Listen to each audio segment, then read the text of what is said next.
last-ditch. Boris pleads with pensioners for votes, but the old demand more benefits to give a nod.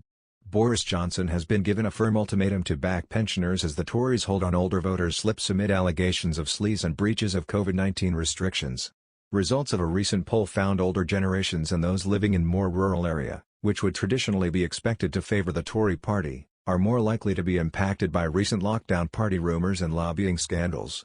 The poll found the Labour Party would do well in an election, and came out 6 points ahead of the Conservatives at 41%, with the Tories trailing behind at 35%. This equates to a loss of 111 Conservative seats at 255, with a number of high-profile Tory cabinet ministers projected to lose their grip on their own seats.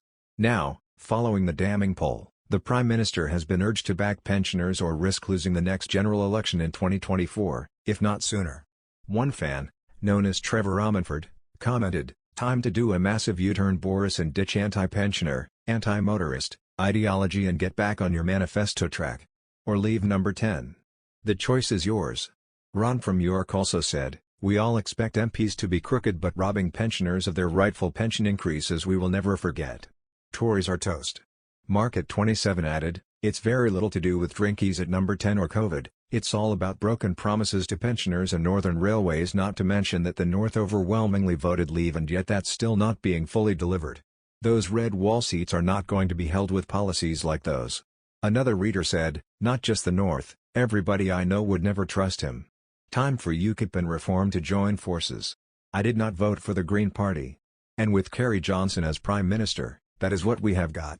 Stephen West said, "Almost everyone in our street in Bagshot, Surrey, are now going to vote for the Reform Party, who will give people their freedom." A sixth reader, MC Smith, commented, "It's got little to do with COVID's, wallpaper or Christmas parties last year.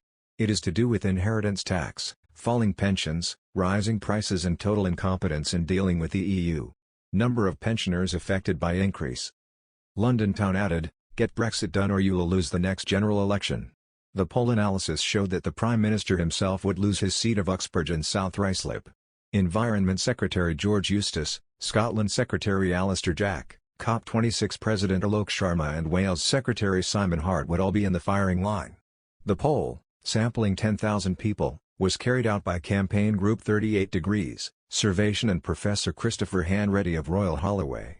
A new poll has suggested 10 Conservative MPs would lose their seats in Wales if an election were held now. After the 2019 general election, the Conservatives had 14 seats here while Labour had 22 and Plaid Cymru had 4. It was a spectacular night for the Conservatives, who won 7 new seats and saw their best result in Wales since 1983. You can recap what happened here. Since then, Plaid Cymru's Jonathan Edwards and Conservative Rob Roberts both now sit as independents. Polling has now shown 10 seats could switch hands at a general elections, with Welsh Secretary Simon Hart one of those projected to lose his seat to Labour. 2 former Welsh Secretary of States, Stephen Crabb and David Jones, could also lose their seats. Research and analysis on voting behaviour and standards conducted on behalf of 38 Degrees by Survation in conjunction with Professor Christopher Hanreddy of Royal Holloway University found the Conservative majority won in 2019 could disappear should the current voting trend continue. The projections result in a hung parliament with Labour the largest party by a significant margin. More than 10,000 interviews across Great Britain were carried out asking about their voting intention for the next election. A boundary review is underway for Westminster constituencies, which could come into force for the next election, altering the map and figures anyway. For Wales, the suggestion is the number of MPs should be cut from 40 to 32. The new plans could pave the way for major changes to the Welsh political landscape, splitting some constituencies that have been in place for decades. Other constituencies will be scrapped completely and integrated with neighbouring areas.